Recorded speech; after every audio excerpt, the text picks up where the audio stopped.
The morning sun cast long shadows across the marble floors of the Gebremariam mansion in Bol, Addis Ababa's most prestigious district.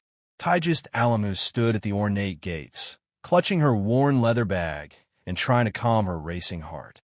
At 32, she had worked as a nurse for nearly a decade before circumstances forced her into domestic service. The stories about Hanan Gebremariam had spread through the city's network of household staff like wildfire. No maid had lasted more than 2 weeks in this house. The security guard, a weathered man named Dawit, gave her a sympathetic look as he opened the gate. "You sure about this, sister?" he asked in Amharic, his voice low. "The last girl left crying yesterday morning. Didn't even pack her things." Tigist squared her shoulders. She needed this job. The salary was triple what most families offered, and her younger brother's university fees wouldn't pay themselves. "I'm sure," she replied, though her voice wavered slightly. The mansion loomed before her, a modern architectural marvel that seemed to grow larger with each step. Glass and steel merged with traditional Ethiopian stonework, creating a structure that was both imposing and beautiful.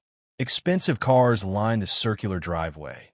A Mercedes G-Wagon, a BMW X7, and what looked like a Lamborghini covered by a custom tarp. This was the home of Haile Gebremariam, owner of Ethiopian Airways' largest competitor and one of Africa's most successful airline moguls.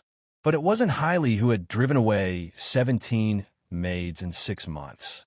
It was his new wife, Hanan. Tigist had heard the whispers in the markets and coffee shops.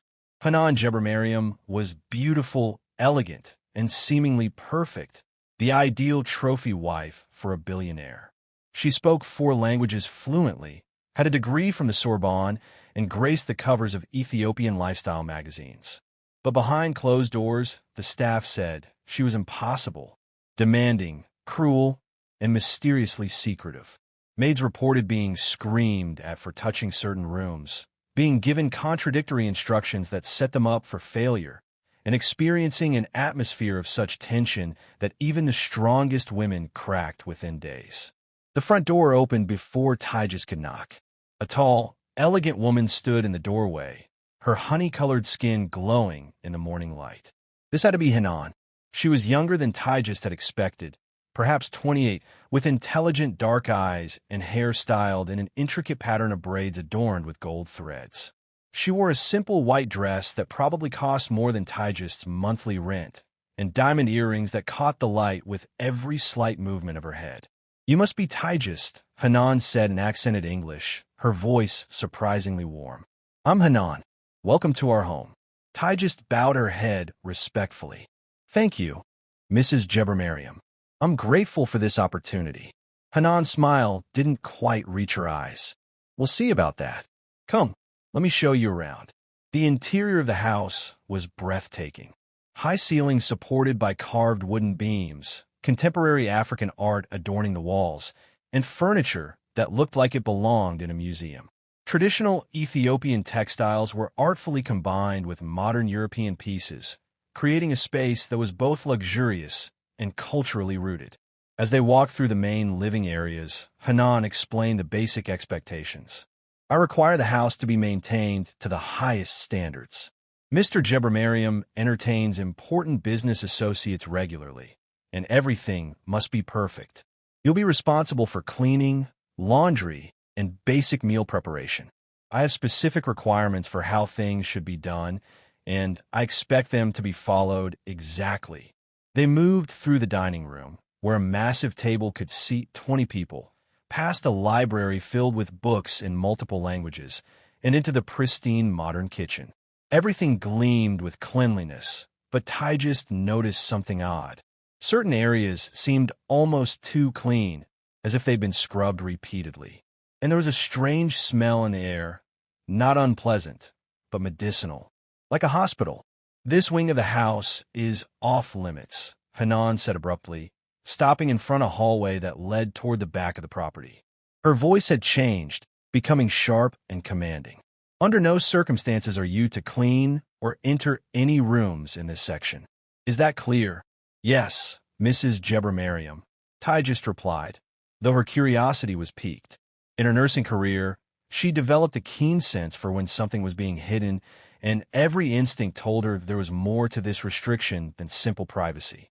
They continued the tour, visiting Tigist's quarters, a comfortable room with its own bathroom in the staff wing, and reviewing the daily schedule. Throughout the walkthrough, Tigist noticed security cameras everywhere.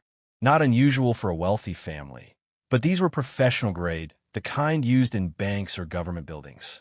And she could have sworn she heard voices coming from the direction of the Forbidden Wing, soft and female, speaking in what sounded like different languages. "You start tomorrow at 6 a.m., Hanan announced as they finished the tour. "Breakfast must be ready by 7:30. Mr. Gebremariam leave for the office at 8 sharp, and he's very particular about his morning routine. Any questions?" Tigist had a dozen questions, but she sensed this wasn't the time to ask them. "No, Mrs. Gebremariam. I understand." Hanan studied her for a long moment, those intelligent eyes seeming to assess something beyond Tigist's qualifications. "Good. One more thing. If you last 2 weeks without causing any problems, there will be a substantial bonus. But if you disappoint me," she let the threat hang in the air. As Tigist settled into her new quarters that evening, she couldn't shake the feeling that she'd walked into something much more complex than a difficult employer situation. The medicinal smell, the off-limits wing, the excessive security, and the way Hanan's demeanor shifted from warm to cold in an instant.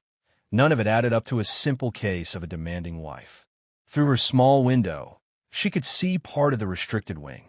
As the sun set over Addis Ababa, painting the sky in brilliant oranges and purples, she noticed something that made her breath catch. For just a moment, she saw the face at one of the windows, a young woman, looking out with eyes that held a desperation Tigist recognized from her nursing days. It was the look of someone who needed help. But before she could look again, the curtains snapped shut and the wing fell into darkness. Hit that subscribe button for more captivating African stories and uncover the mysteries that lie within the most unexpected places. Tigist's first day began at 5:30 a.m., 30 minutes before her official start time. Years of nursing had taught her the value of preparation, and she wanted to understand the household's rhythm before the family woke up. The mansion felt different in the pre-dawn darkness, larger, more mysterious, with shadows that seemed to move independently of her flashlight beam. She made her way to the kitchen, familiarizing herself with the high-end appliances and the precise organization system that Hanan had shown her the day before. Everything had its place, labeled in both Amharic and English, with specific instructions for use. The coffee maker alone came with a 3-page manual detailing the exact grind, water temperature, and brewing time preferred by Mr. Gebremariam. As she began preparing breakfast according to the detailed instructions left for her, Tigist heard sounds coming from the direction of the Forbidden Wing. At first, she thought it might be Hanan or Haile getting an early start to their day, but the sounds were wrong. Multiple voices, speaking in hushed tones, and what sounded like medical equipment beeping softly in the background. Her nursing instincts kicked in. Those were the sounds of a makeshift medical facility. At exactly 7:15, Haile Gebremariam appeared in the kitchen doorway. He was a distinguished man in his mid-40s, with graying temples and the confident bearing of someone accustomed to command. His suit was perfectly tailored, his shoes gleamed, and his presence filled the room with an aura of power and success. "You must be Tigist," he said warmly, extending his hand. "I'm Haile. I hope Hanan hasn't been too demanding in her orientation." Tigist was surprised by his friendliness. The other staff had painted him as distant and intimidating. "Not at all, sir." Mrs. Gebremariam was very thorough. Good. He accepted the cup of coffee she offered, taking a careful sip and nodding approvingly. "Perfect temperature. You've done this before." "I was a nurse for 10 years before coming here," Tigist admitted, then immediately worried she'd said too much. Domestic staff were often expected to be invisible, without personal histories or opinions. But Haile's eyes lit up with interest. "A nurse? That's impressive. What made you change careers?" The question was loaded with genuine curiosity rather than judgment. Tigist found herself relaxing slightly. "Budget cuts at the hospital. I was laid off 6 months ago and haven't been able to find another position in healthcare." The competition is fierce. Ethiopia's loss, Haile said, and he seemed to mean it. Well, if you can handle medical emergencies, you can certainly handle running a household. My wife can be particular about her requirements, but I'm sure you'll do fine. As if summoned by their conversation, Hanan appeared in the kitchen doorway. She was dressed in an elegant burgundy dress with traditional Ethiopian jewelry, but Tigist noticed she looked tired, with dark circles under her expertly applied makeup. Her smile was bright, but it didn't hide the tension in her shoulders. "Good morning, darling," she said to Haile, accepting his kiss on her cheek with practiced ease. "I see you've met our new housekeeper." Indeed, Tigist was just telling me about her nursing background. Quite impressive. For just a moment, something flickered in Hanan's eyes. Not anger or displeasure, but something that looked almost like relief. Or hope. But it was gone so quickly that Tigist wondered if she'd imagined it. "How wonderful," Hanan said, her voice carefully neutral. "Well, Tigist, let's discuss today's priorities while my husband finishes his breakfast." They moved to the adjacent morning room, where Hanan pulled out a detailed schedule typed on expensive stationery. "Today is relatively simple," she began, but as she spoke, Tigist noticed her hands trembling slightly.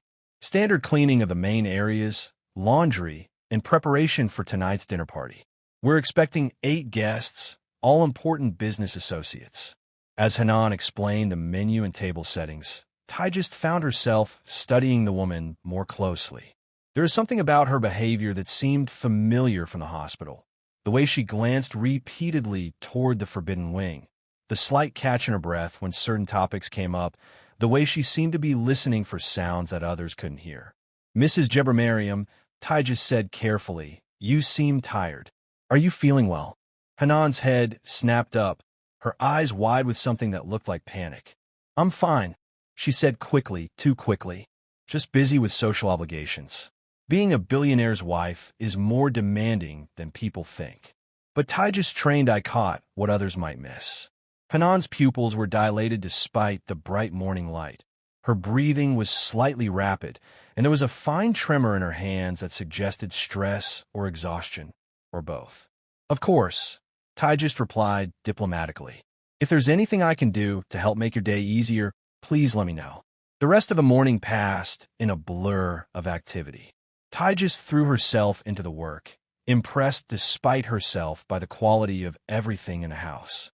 The linens were Egyptian cotton, the dishes were hand-painted ceramics from local artisans, and every piece of furniture was either antique or custom-made. This wasn't just wealth, it was wealth with taste and cultural appreciation. But as she worked, she became increasingly aware of the sounds from the forbidden wing. Medical equipment, soft conversations in multiple languages, and what sounded like someone crying quietly. At one point, she was certain she heard Hanan's voice speaking in rapid French, her tone urgent and reassuring. The breakthrough came when she was cleaning the main hallway and heard a crash from the restricted area, followed by what sounded like someone in distress. Every nursing instinct in her body screamed to investigate, but she remembered Hanan's strict warning. Instead, she continued cleaning, but moved closer to the boundary of the allowed area. That's when she saw it. A small trail of blood leading from the forbidden wing toward the main part of the house. Fresh blood, still slightly wet. Someone was injured, possibly seriously. Tigist found herself at a crossroads. She could pretend she hadn't seen anything, continue with her duties, and hope to last longer than her predecessors. Or she could do what her training and conscience demanded, investigate and offer help. The decision was made for her when she heard Hanan's voice, sharp with panic, calling out in what sounded like Arabic. "I need help. Someone please help me." Training trumped employment concerns. Tigist dropped her cleaning supplies and ran toward the sound, pushing through the door that marked the beginning of the forbidden wing. What she found there would change everything she thought she knew about Haile Gebremariam and the mysterious household she'd joined. The hallway beyond the door looked nothing like the rest of the house. It was utilitarian, almost clinical, with bright fluorescent lighting and floors that looked like they belonged in a hospital. And there were rooms, at least 6 of them, with medical equipment visible through partially open doors.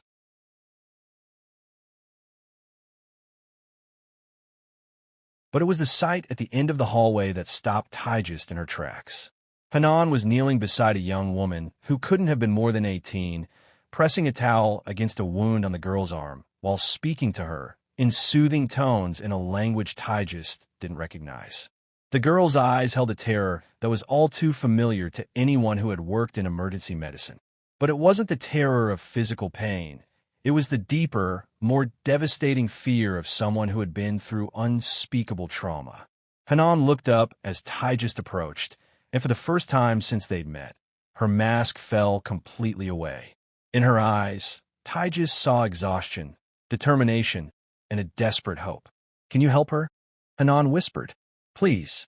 I know I told you to stay away, but I can't do this alone anymore. Don't miss the next chapter. Subscribe to our YouTube channel, where we explore the hidden stories that challenge everything we think we know about the people around us." Tigist knelt beside the injured girl without hesitation, her nursing training taking over. The wound was deep, but not life-threatening. A gash on the forearm that would need cleaning and stitches. But it was the girl's eyes that concerned her most. They held the hollow look she'd seen too often in trauma victims. "What's her name?" Tigist asked quietly, gently examining the wound while speaking in the soft, reassuring tone she perfected during years of emergency nursing. "Amira," Hanan replied, her voice shaking. "She's from Somalia. She doesn't speak much English yet, but she understands some Arabic." Tigist switched to the basic Arabic she'd learned working with refugees at the hospital. "Amira, my name is Tigist. I'm a nurse. I'm going to help you, okay? You're safe now." The girl's eyes widened with something that might have been hope. She nodded weakly, wincing as Tigist carefully cleaned the wound with supplies that Hanan produced for what was clearly a well-stocked medical kit. As she worked, Tigist became aware of their surroundings. This wasn't just one room. It was an entire medical facility hidden within the mansion. She could see at least 5 other rooms, each equipped with beds, medical equipment, and supplies. And in those rooms, she caught glimpses of other young women, all appearing to be in various stages of recovery from injuries, both physical and psychological. "How many?" she asked quietly as she began stitching Amira's wound with practiced precision. 12 right now," Hanan whispered. "Sometimes more, sometimes fewer. They come and go as we find safe places for them to rebuild their lives." The pieces began falling into place in Tigist's mind. The excessive security, the medicinal smells, the mysterious sounds, Hanan's exhaustion and constant vigilance. This wasn't a case of a difficult employer. This was something far more complex and dangerous. Human trafficking, Tigist said, not as a question, but as a statement. Hanan's shoulders sagged with relief at finally being able to speak the truth. "I've been running this operation for 3 years. We intercept girls who are being trafficked through Ethiopia to the Middle East and Europe. Some are rescued from brothels, others from domestic slavery situations. We provide medical care, psychological support, and help them either return home safely or start new lives." "And your husband?" Tigist asked, finishing the last stitch and bandaging Amira's arm. "Doesn't know." Hanan's voice was barely audible. "He thinks this wing is being renovated. He's a good man, but his business requires him to maintain relationships with people who, let's say not everyone in the airline industry asks questions about their cargo manifests. If he knew what I was doing, it would put him in an impossible position." Tigist helped Amira to her feet, noting how the girl instinctively stayed close to Hanan despite her obvious pain. The trust between them was evident, built through countless hours of care and protection. "Show me," Tigist said simply. For the next hour, Hanan led her through what could only be described as an underground railroad adapted for the modern age. The rooms were set up to provide both medical care and emotional support. There was a common area where several young women sat together, some working on simple crafts, others learning basic English from textbooks. A kitchen area was equipped to prepare foods from various cultures, helping the women maintain connections to their homes while they healed. Each woman had a story that made Tigist's heart ache. Fatima from Sudan, sold by her own uncle to traffickers who promised her work in Dubai, but instead forced her into prostitution. Khadija from Eritrea, who had escaped from a house in Addis Ababa, where she'd been held as an unpaid domestic worker for 2 years, beaten regularly and never allowed to leave. Zara from Yemen, who had been rescued from a smuggling operation that was moving girls through the Horn of Africa to European brothels. But despite their traumatic backgrounds, there was something remarkable about the atmosphere in this hidden sanctuary. The women helped each other, shared meals, and there was even occasional laughter. Hanan had created more than just a safe house. She'd built a healing community. How do you manage all this while maintaining your public life? Tigist asked as they returned to the main part of the house. Hanan's laugh was bitter. Barely. That's why no maid has ever lasted. I need someone who can help with the regular household duties so I can focus on the women in the wing, but I also need someone I can trust completely. Someone with medical skills who won't panic when there's an emergency and who won't betray us to the wrong people. The wrong people? The traffickers aren't just random criminals. Tigist. This is a sophisticated operation involving corrupt officials, international networks, and people with significant resources. If they discover what we're doing here, everyone dies. The women, me, you, everyone. The weight of the situation settled on Tigist's shoulders. She had stumbled into something far more dangerous than a demanding employer. But she had also stumbled into something profoundly meaningful, a chance to use her medical skills to help women who desperately needed care and protection. What happens to them? She asked, gesturing toward the hidden wing. Different things. Some were able to reunite with legitimate family members after verification that they'll be safe. Others we help establish new identities and lives in countries that have good victim protection programs. A few have chosen to stay in Ethiopia, and we've helped them get proper documentation and job training. It's not a perfect system, but saved 73 lives in 3 years. 73 lives. The number hit Tigist like a physical blow. While she had been worried about university fees and employment, this woman had been quietly saving dozens of trafficking victims, putting her own life and marriage at risk every single day. Why, she asked. I mean, I understand wanting to help, but this level of risk, the personal cost. Hanan was quiet for a long moment, staring toward the hidden wing.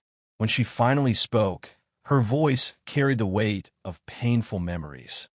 Because I was one of them once. Not trafficked exactly, but I was 17 when I was brought to France. My family thought they were sending me to work as an au pair for a wealthy family.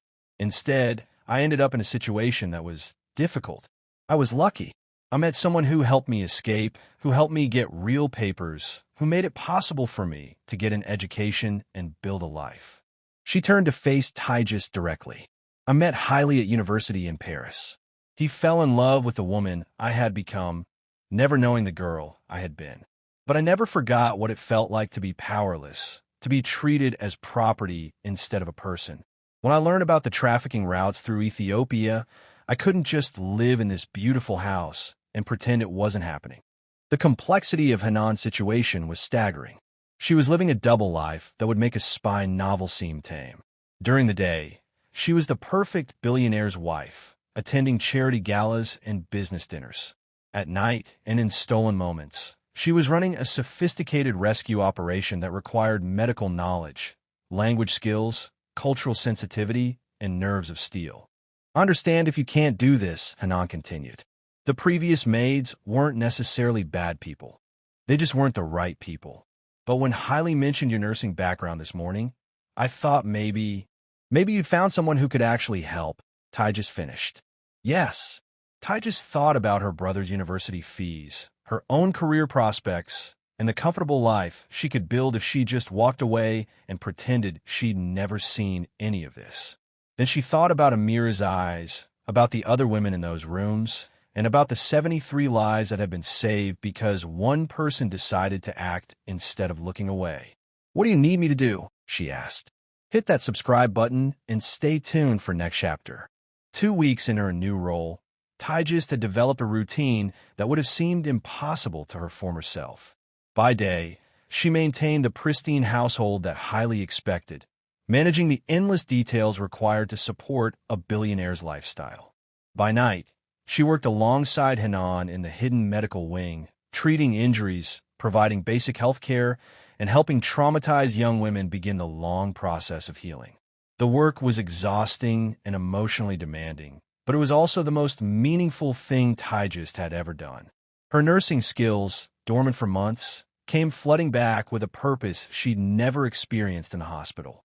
Here, every treatment wasn't just medical care. It was a step toward freedom for someone who had been stripped of their humanity. Tonight was different, though. Hanan had been on edge all day, checking her phone constantly and making hushed phone calls in languages Tigist didn't recognize. The tension was infectious, spreading to the women in the wing who seemed to sense when something was wrong. "We have a situation," Hanan announced as they finished the evening medical rounds. "There's a group of 5 girls being moved through Addis Ababa tomorrow night. Our contact at the bus station managed to get word to us, but the window for intervention is very narrow." Tigist felt her stomach clench. In their 2 weeks together, Hanan had explained how the rescue operations worked. Most of the women currently in their care had been intercepted at transportation hubs, bus stations, truck stops, or small airports where private planes loaded human cargo alongside legitimate freight. But Hanan had also been clear about the dangers. The traffickers were well-organized, heavily armed, and had corrupted officials at multiple levels of law enforcement. "What's the plan?" Tigist asked, though part of her was terrified to hear the answer. "The girls are being held at a house in Mercado overnight before being moved to a private airstrip tomorrow. Our contact thinks they're destined for Yemen first, then probably the Gulf states. If we can get to them during the transfer, we might be able to create enough confusion to extract some of them." Hanan pulled out a detailed map of the city, marked with routes and timing estimates. This wasn't the desperate improvisation that Tigist had initially imagined. This was a carefully planned operation with backup strategies and contingency plans. "How many people are involved in these rescues?" Tigist asked. "Fewer than you might think, more than is safe," Hanan replied cryptically. "There's a network of us, some legitimate business people, some aid workers, a few sympathetic officials, and some people who exist in the gray areas of society. We can't trust law enforcement as a whole because we never know who's been compromised, but we have allies in strategic positions." She pointed to several locations on the map. "Tomorrow night, if everything goes according to plan, we'll have people positioned at 3 points along their route. The goal isn't to confront the traffickers directly. That would be suicide. Instead, we create diversions at specific times to separate the girls from their captors, even if only temporarily. And then we have about 15 minutes to get them into our vehicles and bring them here for initial medical and psychological assessment. After that, they become part of our program until we can arrange permanent safe placement." Tigist studied the map, her nursing mind automatically calculating the logistics. "What do you need me to do?" "I need you to stay here and prepare to receive 5 very traumatized young women who will probably be injured, definitely be terrified, and might not speak any language we're fluent in. I need medical supplies ready, food prepared, and most importantly, I need someone I trust completely to coordinate with our current residents if something goes wrong." The weight of responsibility was staggering. Tigist realized that in 2 weeks, she had gone from unemployment to being a crucial part of an operation that could literally mean the difference between life and death for multiple people. "What could go wrong?" she asked, though she suspected she didn't want to know the answer. Hanan's expression grew grim. "Everything. The traffickers could change their route or timing. Our intelligence could be wrong. Law enforcement could be more compromised than we think. Someone could betray us. The extraction could fail, and instead of saving 5 girls, we could end up exposing our entire operation. And if that happens, then everyone here becomes a target. The women in our care, you, me, and potentially Haile, even though he doesn't know what we're doing. This isn't a game, Tigist. People have died doing what we're trying to do." Despite the fear coursing through her veins, Tigist found herself nodding. "What time do I need to be ready?" The next evening arrived with the kind of tropical storm that makes Addis Ababa's rainy season legendary. Thunder crashed overhead as Tigist made final preparations in the medical wing. She had set up 5 beds with clean linens, organized supplies for treating everything from malnutrition to physical abuse, and prepared a meal that could accommodate various dietary restrictions and cultural preferences. The women currently in residence sensed the tension. Amira, whose arm had healed beautifully, helped Tigist organize supplies while asking quiet questions about what was happening. Despite their traumatic backgrounds, these women had developed a fierce loyalty to Hanan and a protective instinct toward anyone new who might join their sanctuary. At exactly 9:47 p.m., Tigist's phone buzzed with a text from Hanan. Package delayed. Standby. At 10:23, route compromised. Switching to Plan B. At 11:15, contact lost.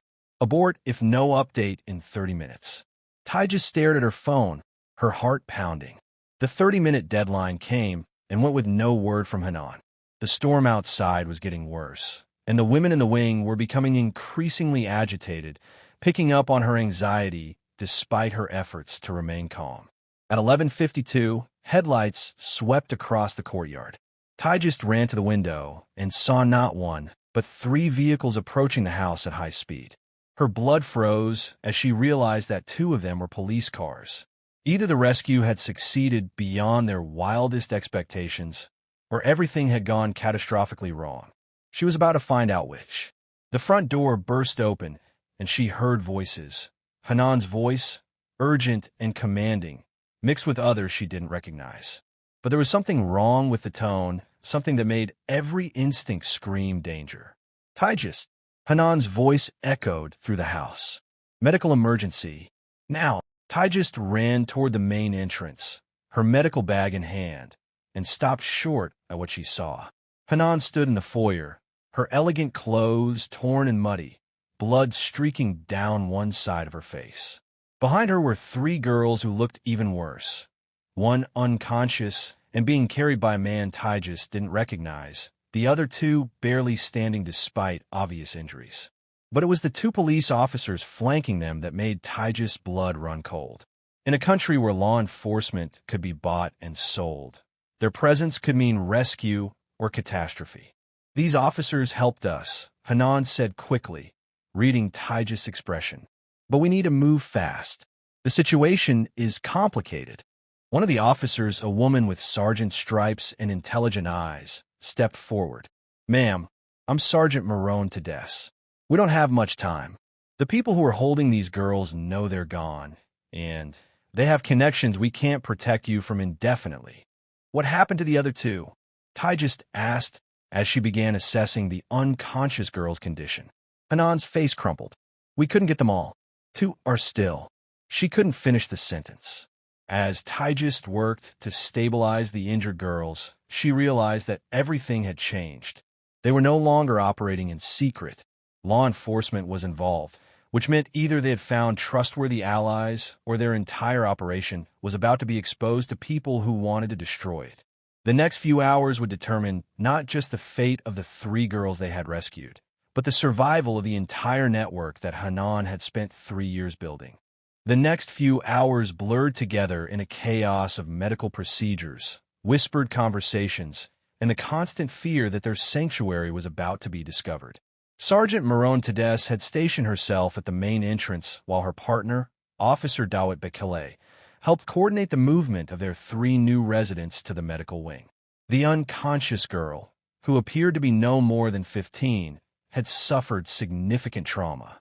Tigist worked with the focused intensity she remembered from emergency room shifts, treating dehydration, malnutrition, and what appeared to be the effects of prolonged drugging.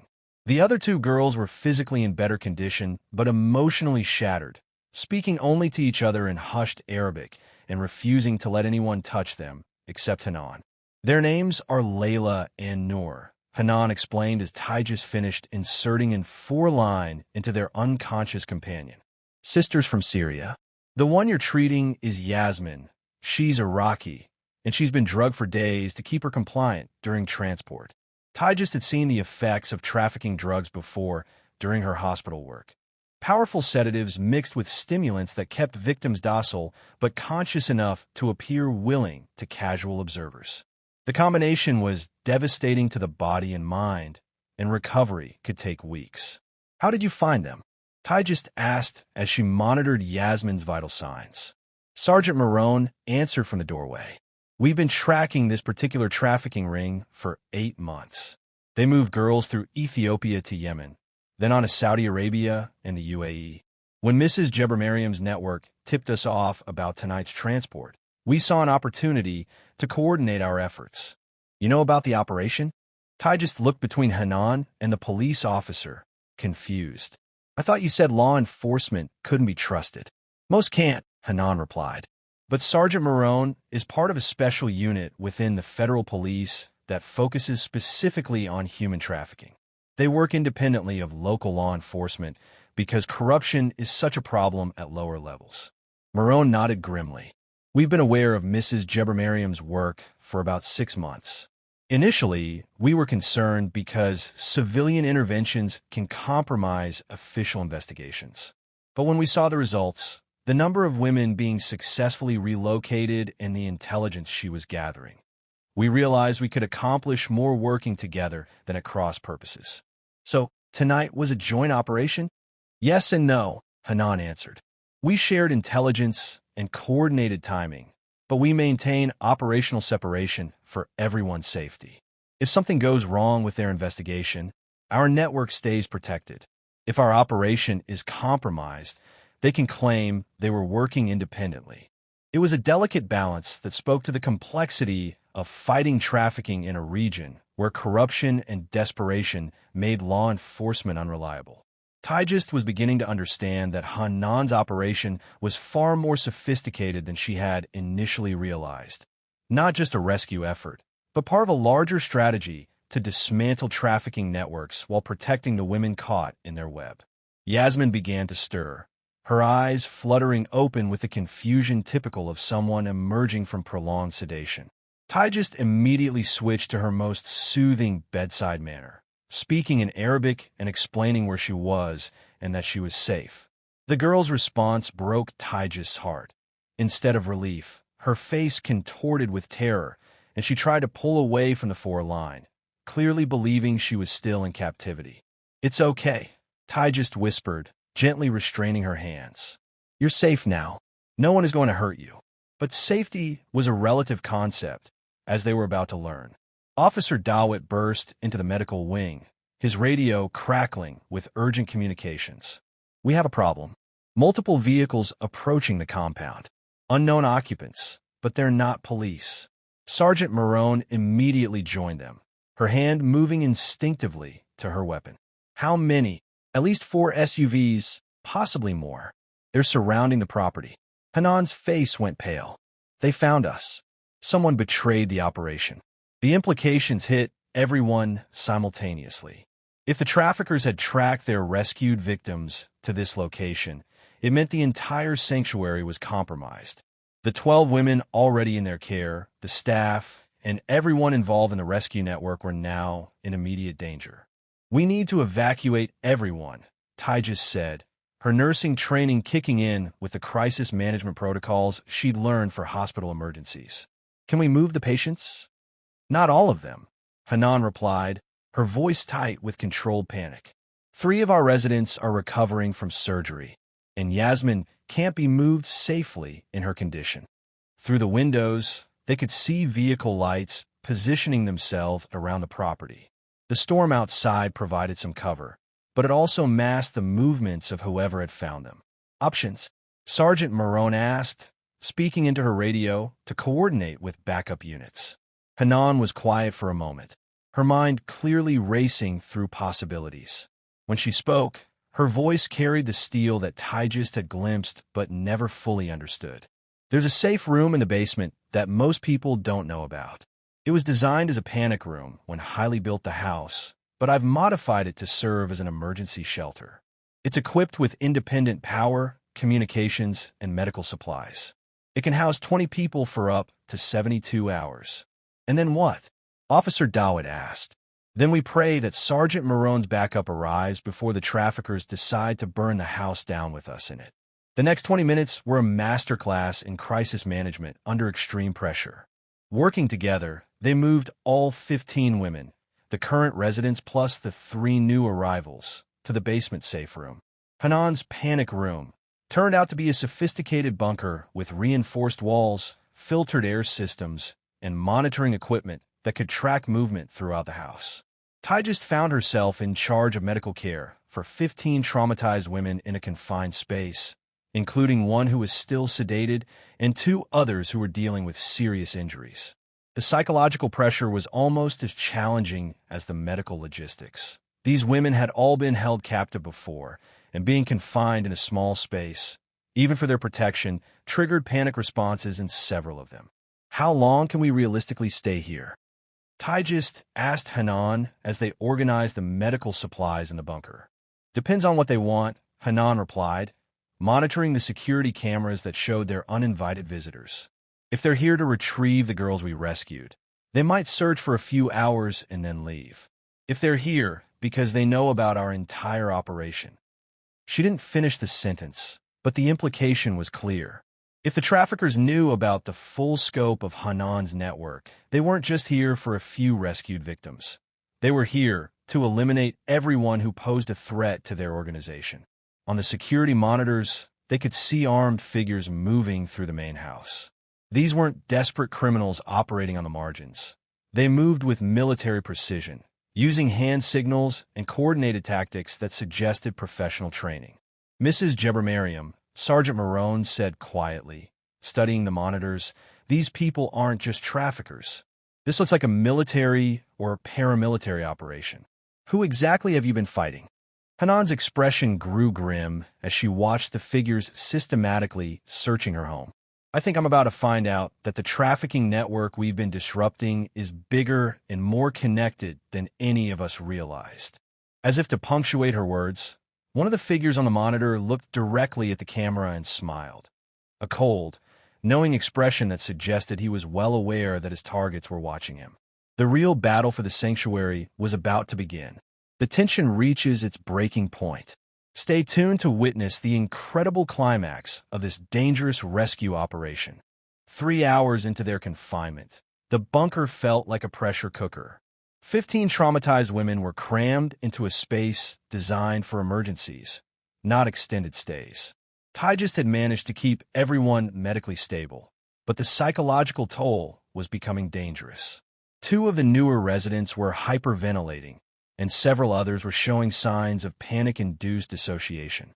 On the security monitors, the search of the main house had become more systematic and destructive.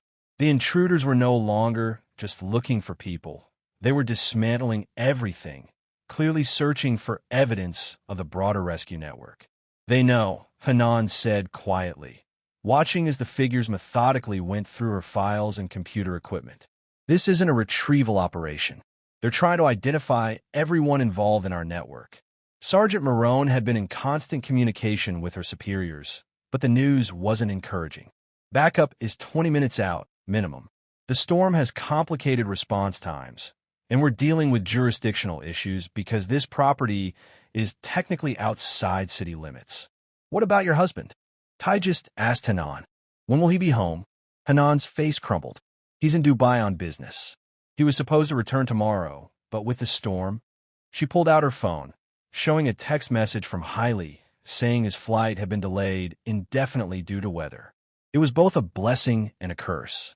Haile's absence meant he wasn't in immediate physical danger, but it also meant they couldn't count on his arrival to complicate the situation for their attackers. Yasmin, the Iraqi girl who had been heavily sedated, was finally lucid enough to communicate. What she told them through whispered Arabic changed everything. "She says the man in charge isn't Ethiopian," Hanan translated, her voice tight with new fear. "She says he spoke to her in perfect Arabic and mentioned knowing about the Ethiopian woman who thinks she can stop the trade. This is personal, Tigist. They're not here by accident. They've been hunting me specifically." The revelation added a new dimension of terror to their situation. This wasn't just about the 3 girls they had rescued, or even about dismantling their current operation. Someone had identified Hanan as a significant threat to a larger trafficking network and had come to eliminate that threat permanently. "How could they know so much about what you're doing?" Officer Dawit asked. Hanan was quiet for a long moment, studying the faces of the women in the bunker. When she spoke, her voice carried a terrible realization. There's only one way they could have this level of detail about our operations and timing. Someone in our network has been feeding them information. The implications sent a chill through everyone. If there was a traitor in their network, it meant that not only was their current location compromised, but every safe house, every contact, and every planned rescue operation was potentially known to the traffickers. Who has access to operational details? Sergeant Marone asked. Too many people, Hanan admitted. The network has grown over 3 years. We have contacts in government offices, aid organizations, transportation hubs, medical facilities. Any one of them could have been compromised, either willingly or through coercion. On the monitors, they watched as one of the intruders set up what looked like sophisticated communication equipment in the main living room. This wasn't just a search and destroy mission.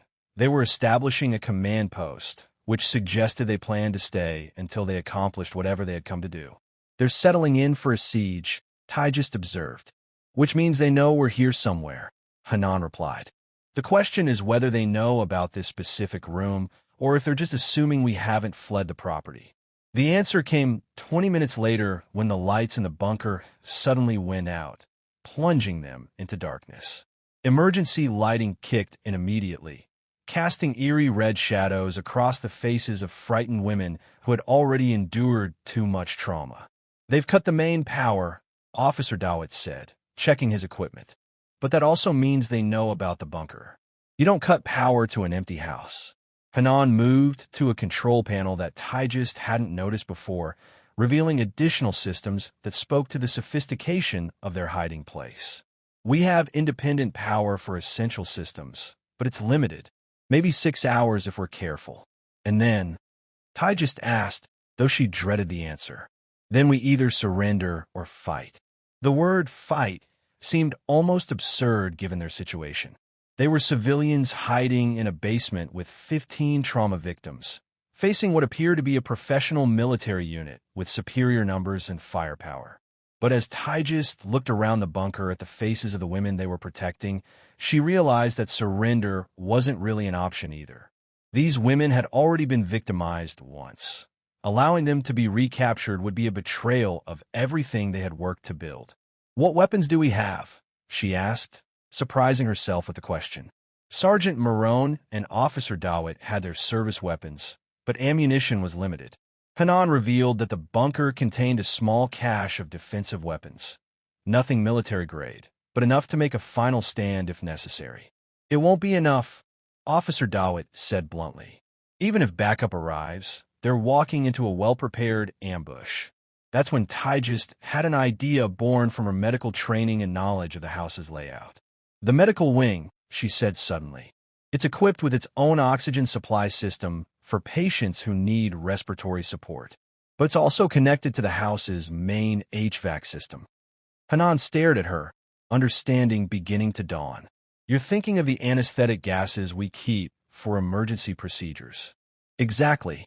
If we can introduce a sedative agent into the air circulation system, we might be able to incapacitate some of them without a direct confrontation. It was a desperate plan with significant risks. They would have to leave the safety of the bunker, access the medical wing while avoiding detection, and execute a complex procedure under extreme pressure. But it was also the kind of unconventional approach that might work precisely because it was unexpected. The timing would have to be perfect, Sergeant Marone said, studying the house blueprints that Hanan had stored in the bunker.